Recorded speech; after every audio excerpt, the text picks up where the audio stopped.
Um, dois, três e. Ficou legal. Aleluia, glória a Deus. Irmãos, estamos diante de um texto bíblico muito interessante que fala a respeito da vida de Jacó.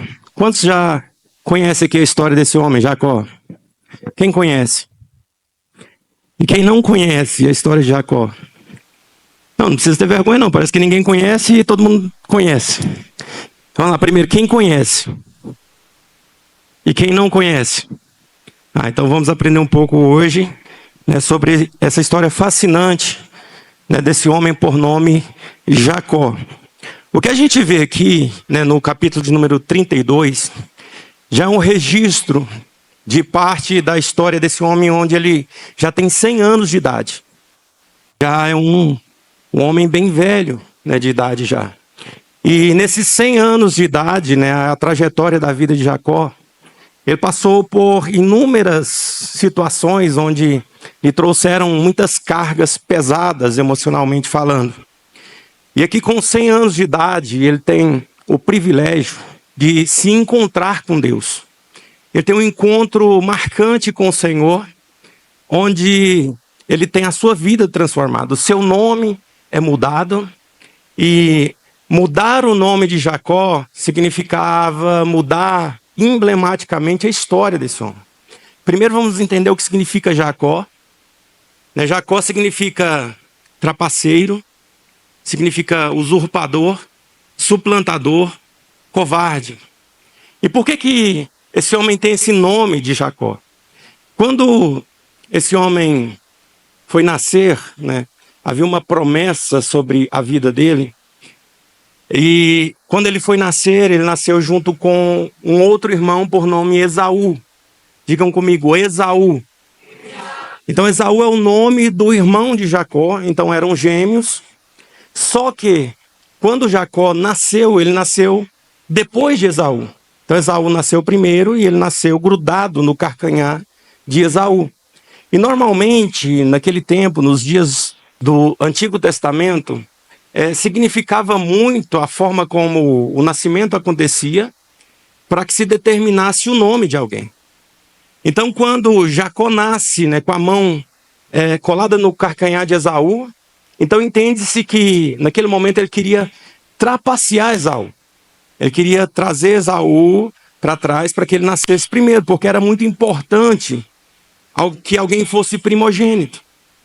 Então, quando os dois nascem, dá então o nome a Esaú, que significa forte, ruivo, peludo, viril, alguém que se destaca, alguém importante. Agora, imagina comigo, esses dois irmãos, naturalmente são gêmeos, vão estudar na mesma sala, e vamos trazer para o nosso contexto de hoje. Os dois numa mesma sala, quando a professora fosse fazer a chamada, e ela chamasse Esaú, que a letra E vem antes da J. Então, primeiro Esaú. E Esaú naturalmente soava como o forte, o viril, aquele que veio primeiro, o primogênito, aquele que tem destaque. Mas aí, quando chegava no nome Jacó, suplantador, usurpador, covarde, imagine a frustração de alguém ouvir, né, crescer ouvindo, né, que o seu nome significava isso. E naquele contexto era muito importante essa questão de nome.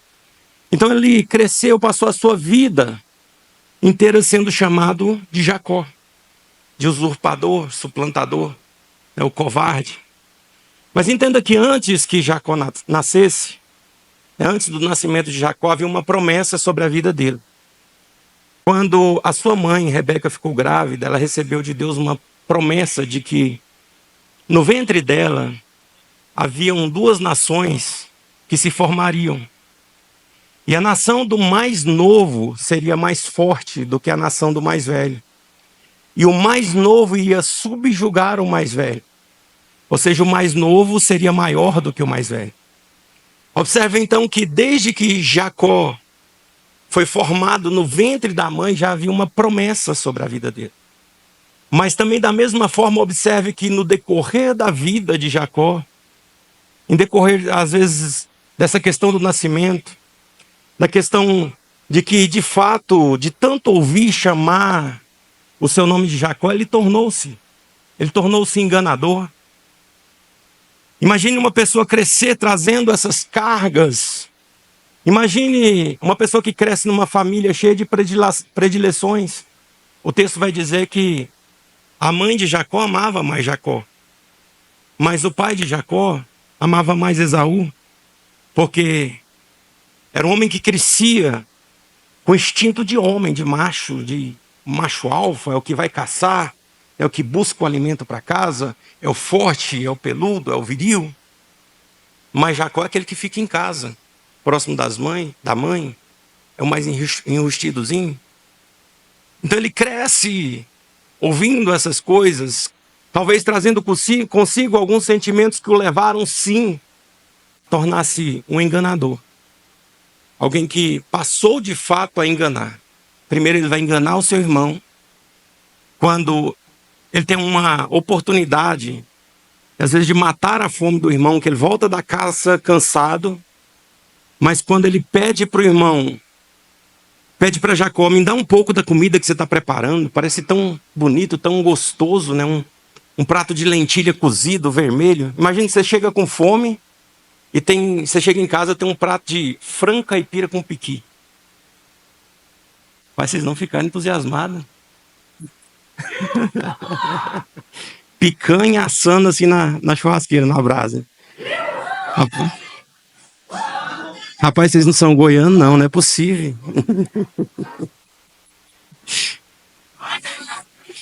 Cadê os goianos aqui? Levanta a mão, quem é goiano? Não, goiano, quem nasceu em Goiás aqui? Levanta a mão. Rapaz, eu pensei que eu estava no Rio Grande do Sul. O povo gosta aqui de picanha assada na brasa. Então vamos esquecer o piqui e o frango. Imagina que você chega cansado. A irmã quer o frango com piqui. Então a irmã fica com o frango com piqui, eu fico também. Os demais, os adolescentes aqui, ficam com a picanha na brasa, assando. Imagina que você chega cansado, com fome, né? E você encontra então uma picanha assando, aquele cheiro, com fome. O seu irmão está assando a picanha. E você chega no seu irmão e diz, meu irmão, eu estou com fome. E ele fala para você o seguinte, olha, me dá então o direito de eu ser o mais velho e você ser o mais novo, e eu te dou a picanha. Eita! Só que, talvez no nosso contexto, isso não signifique muito. No nosso contexto, talvez eu disser para o meu irmão, não, bem, tu fica sendo considerado mais velho, eu fico sendo considerado mais novo, não faz muita diferença. Mas naquele tempo, ser o primogênito significava aquele que receberia a bênção de sacerdócio do lar. Aquele que receberia a herança dobrada no lar. Ou seja, valia muito, mas o texto vai dizer que Esaú vai dizer o seguinte, olha, eu estou morto de fome, para que me serve então o direito de primogenitura? E ele vende então o seu direito de ser primogênito em troca do prato de picanha, não é lentilha. Não era picanha não, senão depois vocês vão ficar com essa ideia, não, o Esaú vendeu por picanha. Era pior do que isso, era lentilha. Então ele engana o seu irmão pela fome. E quando o seu pai está velho, ele trama junto com a sua mãe, no momento em que o seu pai vai dar a bênção, né, para o filho mais velho, ele chama Esaú e diz o seguinte, ó, Esaú, prepara para mim uma comida e traz para mim uma comida do jeito que eu gosto.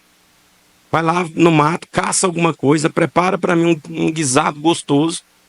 E aí, quando você vier, eu não sei quando é que eu vou morrer, então eu vou te abençoar.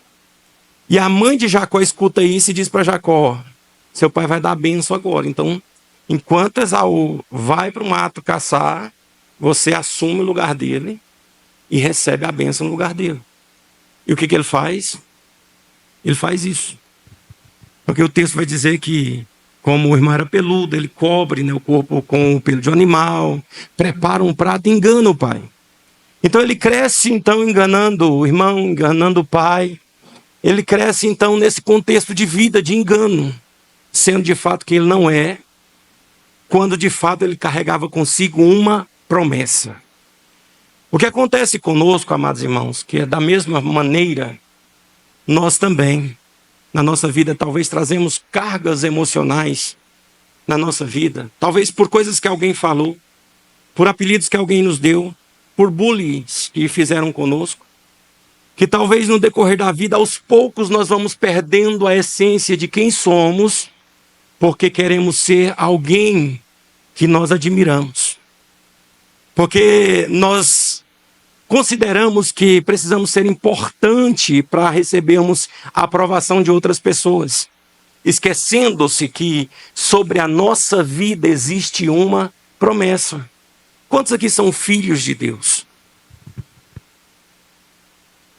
Com mais empolgação, gente, é filho de Deus. Aleluia! Somos filhos de Deus. Então, se nós somos filhos de Deus, ao texto tanto de Gálatas, capítulo de número 3, ou o texto também de Romanos, capítulo de número 8, vai dizer que se nós somos filhos, nós somos herdeiros e co-herdeiros em Cristo Jesus.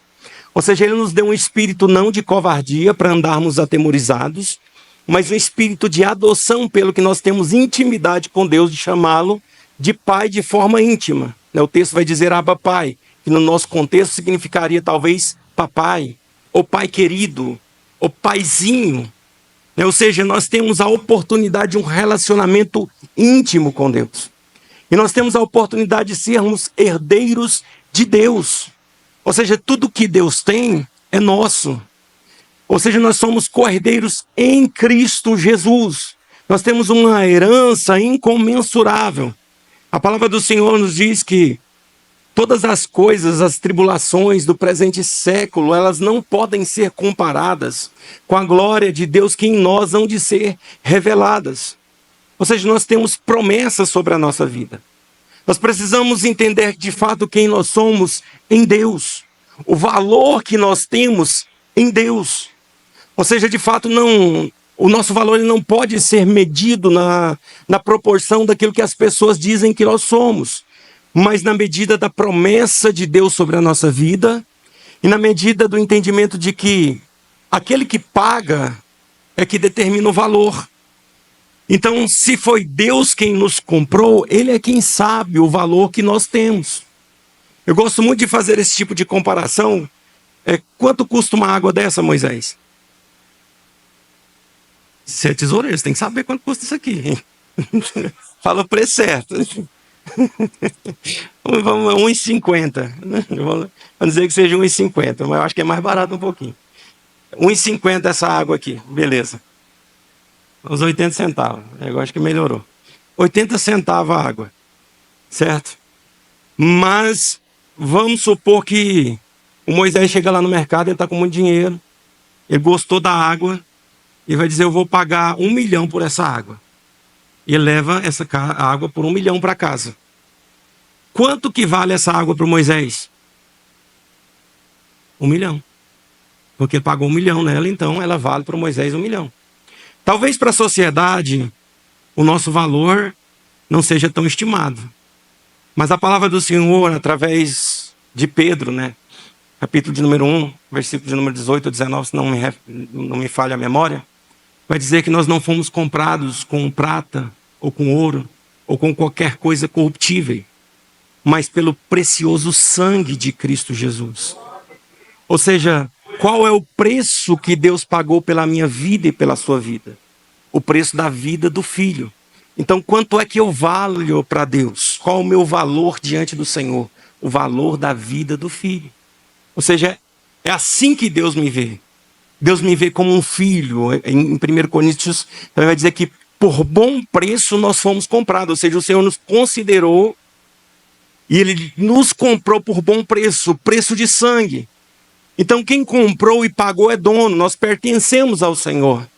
E Ele é que sabe de fato o quanto nós somos preciosos e preciosos para Ele.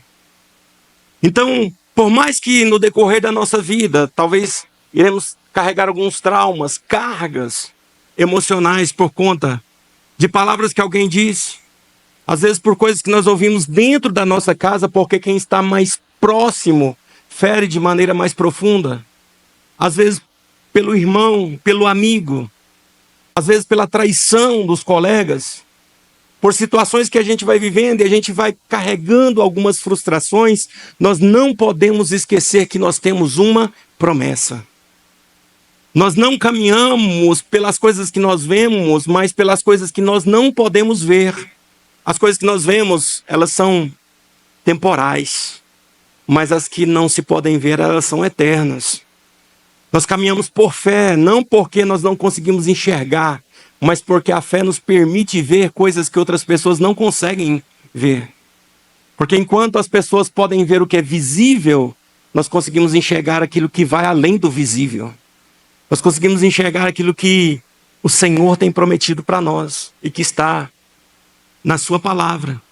Quando eu fico maravilhado quando eu leio Apocalipse e começo a imaginar a descrição da cidade, quando João descreve como será a cidade. É claro que em linguagem alegórica, mas para uma compreensão da nossa mente, para que a gente possa entender o quão maravilhoso é aquilo que o Senhor tem preparado para nós. E no capítulo número 21 ele começa a descrever, e ele diz o seguinte: olha, e eu vi a cidade santa que descia do céu como uma noiva ataviada para o cordeiro, porque os céus e a terra se passaram, o mar já não existe mais. E ouvi uma grande voz que dizia: eis aí o tabernáculo de Deus entre os homens, com eles habitarão, eles serão o seu povo, ele será o seu Deus. E todas as outras coisas serão passadas, e o próprio Deus enxugará dos seus olhos toda a lágrima. E lá não haverá mais pranto, nem tristeza, nem dor, nem corrupção, nem bullying, nem pegação no pé, porque o próprio Deus estará ali. Não precisará de luz, porque o Senhor será a nossa luz. Não precisará de alimento, porque nós nos alimentaremos do fruto da árvore da vida para toda a eternidade. Ou seja, viveremos um relacionamento eterno com aquele que é. Ou seja, nós estamos debaixo de uma promessa. Mas entrando aqui no texto, observe que Jacó, já velho, depois de velho, ele vai receber o cumprimento da promessa, onde, através de um encontro, ele vê a sua vida sendo transformada. O que eu queria dizer para vocês é para que vocês não esperem, não vivam simplesmente na expectativa de uma promessa futura, mas na perspectiva de um Deus presente, de um Pai presente, que pode começar a te dar hoje aquilo que Ele te prometeu. Que se o Senhor prometeu algo para seus anos, para que essas coisas comecem a acontecer. Porque muitas vezes as promessas de Deus se tardam na nossa vida, porque nós impedimos que elas aconteçam. Observe que na vida de Jacó, o que Jacó começou a fazer? Buscando a aprovação humana, ele deixou de viver o que era essencial por aquilo que era importante. Ele preferiu ser importante para alguém, porque ser primogênito é importante, porque ser primogênito talvez seja destaque, porque ser primogênito talvez te torne aceito. E deixou então de ser essencial para ser o importante. E quando nós perdemos a nossa essência, nada mais importa. Nós precisamos entender que existe uma escala de prioridade das coisas. Primeiro, aquilo que é dispensável. Depois aquilo que é importante. Mas depois aquilo que é essencial. Como por exemplo, eu trabalho com pizza. Vamos pensar numa massa de pizza. Na hora de fazer uma massa de pizza, existem elementos que talvez para colocar na massa sejam dispensáveis. Como por exemplo, eu vou tornar a massa com sabor de chocolate. Então a massa de pizza, ela precisa ter essência de chocolate, sim ou não? Precisa? Uma massa de pizza não precisa. Talvez eu decidi colocar. Mas uma massa de pizza não precisa ter esse sabor. É dispensável.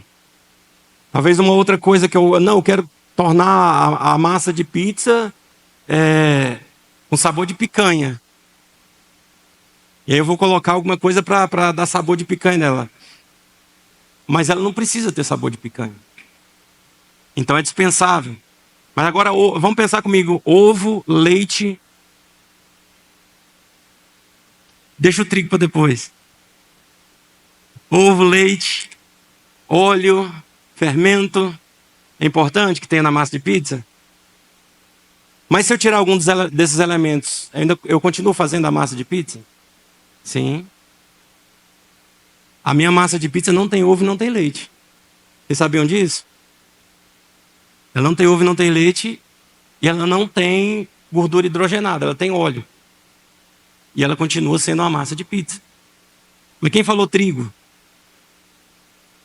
É essencial. Alguém faz uma massa de pizza sem o trigo? Não faz. O que Jacó estava fazendo com a sua vida era deixando aquilo que era importante, aquilo que era essencial, por aquilo que era importante.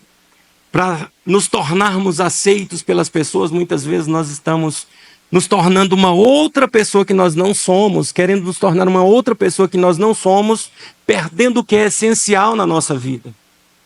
Observe que nós vivemos em um tempo onde a exposição das vidas estão por todos os lugares, nas redes sociais, e tudo hoje se posta. Então a gente olha para a vida de alguém e a gente faz uma comparação. Poxa, meu cabelo e o cabelo daquele cara, nossa, que cabelo top. E aí o meu cabelo parece nada. A roupa que aquele cara usa, meu Deus, eu preciso usar uma roupa daquela. Porque para ser importante eu preciso me parecer com aquele cara. Eu preciso jogar daquele jeito. Eu preciso usar uma tatuagem como aquela pessoa faz. E aí eu vou olhando para a vida de um, para a vida de outro. E eu vou perdendo o quê? A minha essência. Pensando em me tornar importante. Porque talvez eu só vou ser aceito pelos outros se eu parecer com outra pessoa. Isso acontece nos grupos sociais. Quantas vezes a gente vê um grupo que todo mundo parece que é igual? Por quê? Porque eles se fazem igual para ser aceito pelo grupo. E porque o irmão cortou o cabelo de um jeito, se não cortar também, vai parecer estranho. E a gente começa a fazer o que todo mundo faz, para parecer de fato quem nós não somos. E a gente é muito tentado nisso, principalmente na nossa fase de adolescência, onde a gente quer se enturmar com as pessoas, a gente quer ser aceito pelas pessoas. E aí às vezes a gente vai fazendo de tudo para ser aceito pelos outros. E no fazer de tudo para ser aceito pelos outros, nós perdemos a nossa essência e perdemos de fato aquilo que o Senhor nos prometeu para ser. Porque sobre a vida de Jacó sempre havia uma promessa de ser Israel. Mas Israel, querendo ser Esaú, vivia como Jacó. Porque ele não era Esaú e nem era Israel. E vivia como Jacó. Quando nós deixamos a nossa essência para viver o que é importante, nós não vivemos o que é importante e perdemos a essência, porque não nos tornamos quem queremos ser e não apresentamos de fato quem nós somos. Nós somos uma figura desfeita. Nos tornamos sim um Jacó na vida.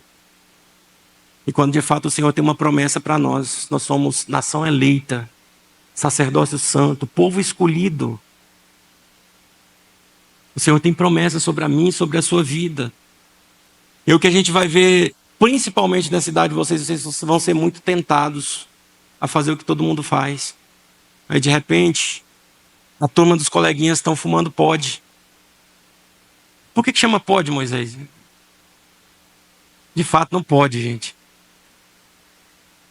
Aí diz, não, pode. Aí começa no pode. Aí depois vai para o que não pode. E vão... não, a turma está fumando pod, daqui a pouco estão se perdendo e o fim de tudo. Às vezes quando percebem o caminho que entraram, estão na pedra. Eu trabalhei em casa de recuperação, acho que durante uns 3 anos da minha vida. E vocês não têm ideia do que é alguém ter uma crise de abstinência por falta de droga. É desesperador, é assustador. E as pessoas querem, tudo que a pessoa quer na vida é sair daquilo ali. Mas elas não conseguem. É muito difícil. A oportunidade que vocês têm é de não entrar. Se oferecerem, eu não quero. Mas você é careta, cara. Tá todo mundo fazendo. Você é chato. Para com isso. Continua sendo chato. Continua sendo careta. Mas não perde a essência de quem você é. E não se perca querendo ser outra pessoa, entendendo que Deus tem promessas sobre a sua vida e você não é um Jacó, você não é um ninguém, você é Israel. Então comece a viver como quem recebeu um chamado do Senhor. Sabe o que significa Israel? Príncipe. Aquele que luta com Deus e prevalece. É isso que Deus tem para mim e para você. Mas para nós recebermos as bênçãos do Senhor na nossa vida, Jacó, aquele dia, lutou a noite inteira para receber a sua bênção. Para que no final ele pudesse ser tocado na coxa. E aquele toque do Senhor na sua coxa feriu a sua coxa. Mas ainda assim ele continuou prevalecendo, mesmo com muita dor. Ele insistiu. E o Senhor disse para ele: olha, já é tarde, eu preciso ir embora. Mas ele disse: eu não te largo até que o Senhor me abençoe. Deixa eu te falar uma coisa. Hoje é tudo que temos. Meu filho hoje esteve na aula, ele disse: olha, o professor falou para mim que a coisa mais importante que nós temos é o tempo. E de fato é. O que nós temos é o tempo, mas o tempo que nós temos se chama agora. Se chama hoje. Nós não sabemos o que vai acontecer amanhã. Então, na oportunidade que nós temos hoje de ter um encontro com o Senhor, não perde o tempo, não perde a oportunidade. Nós viemos para a casa do Senhor, nós louvamos, nós extravasamos, mas não perde a oportunidade de se entregar por inteiro para o Senhor, de abrir o seu coração para Deus e dizer: Senhor, eu quero que as suas promessas se cumpram na minha vida a partir de hoje. Se você ainda não está vivendo aquilo que o Senhor prometeu para que você pudesse viver, talvez você está perdido, vivendo crises de identidade, crises existenciais, porque pessoas te tajaram com algum nome, com algum apelido, com bullying. Entenda que Deus já determinou sobre a sua vida que é Israel, é príncipe, é filho de Deus, você é filho de Deus. Então hoje nós estamos reunidos num ambiente que o Senhor permitiu para que nós pudéssemos estarmos, para nos encontrarmos com Ele. Peniel é o lugar do encontro. Aquele lugar passou a se chamar Peniel porque Jacó disse: nesse lugar eu tive um encontro face a face com o Senhor. Nessa noite o Senhor te convida a ter esse encontro com Ele.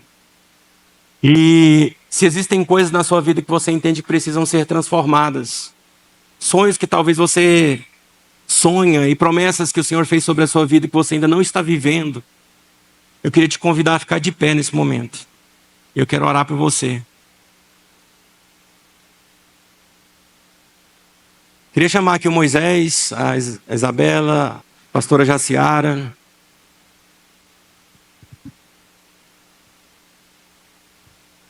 Tem mais pastores aí para estar intercedendo aqui?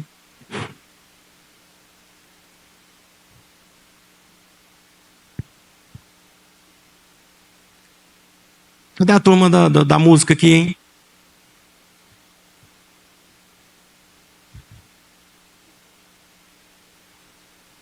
Aleluia. Vem cá, Jéssica. Pastor Wilton. Esses homens de Deus estarão impondo as mãos sobre você como um ato de fé, para que a gente possa entender que nós estamos no lugar do encontro nessa noite. E que essa é uma oportunidade de Deus virar uma chave na sua vida. De Deus transformar algumas coisas e te fazer uma nova história a partir de hoje. Talvez até aqui você tenha trazido consigo cargas emocionais pesadas demais. E talvez isso tenha gerado em você crises de ansiedade. Talvez tenha gerado em você síndromes de depressão. Talvez você tenha andado entristecido com as coisas que têm acontecido, situações que você tem vivido, talvez na família, talvez com os amigos. Mas hoje Deus marcou encontro contigo nesse lugar. Entenda que se Deus está aqui nesse lugar nessa noite, Ele pode fazer da sua vida uma mudança de chave. Transformar aquele que foi chamado de Jacó até aqui em Israel. O príncipe de Deus, o que governa com o Senhor, filho de Deus. Para que possamos não vivermos mais como quem queríamos ser de aparência, mas para que nós possamos viver aquilo que Deus chamou para que nós pudéssemos viver. Os irmãos vão impor as mãos e nós vamos orar por vocês. Podem orar por eles. Senhor, estamos nessa noite, Pai, no lugar, na ambiência, Senhor, meu Deus, gerada pelo Senhor, meu Deus. Foi o Senhor que marcou esse encontro nesse lugar, meu Deus. Eu sei, Pai, que aqui existem vidas, Senhor, meu Pai, que talvez trazem consigo, Senhor, meu Deus, marcas de amarguras, por causa de palavras que foram lançadas, Senhor, meu Pai, talvez pelos pais, talvez por amigos, Senhor, talvez pela rejeição, Senhor. Mas o Senhor não nos rejeita, Senhor. Talvez nós não conseguimos a aprovação dos outros, Pai, mas o Senhor, meu Pai, é quem precisa aprovar, Senhor, meu Pai, aquilo que fazemos, Senhor Jesus. Eu lhe peço, Pai, neste momento, Senhor, que o Senhor comece, Senhor, meu Pai, a transformar vidas neste lugar, meu Pai. Que tuas mãos, meu Deus, sejam estendidas, Senhor, meu Pai, sobre vidas neste lugar, Pai, para que elas tenham, meu Deus, um encontro contigo, Senhor. Para que elas possam, Senhor, meu Pai, terem, Senhor, meu Pai, a sua vida transformada, Senhor Jesus. E aquelas, Senhor, meu Pai, que nessa noite, Pai, desejam, Senhor, meu Deus, mais de Ti, Senhor. Comece a encher, Senhor. Comece a encher com Teu Espírito, Senhor Jesus. Comece a derramar, Senhor, meu Deus, do bálsamo, Senhor, meu Pai, que limpa, que cura, Senhor, que transforma, meu Pai, que muda as circunstâncias, meu Deus.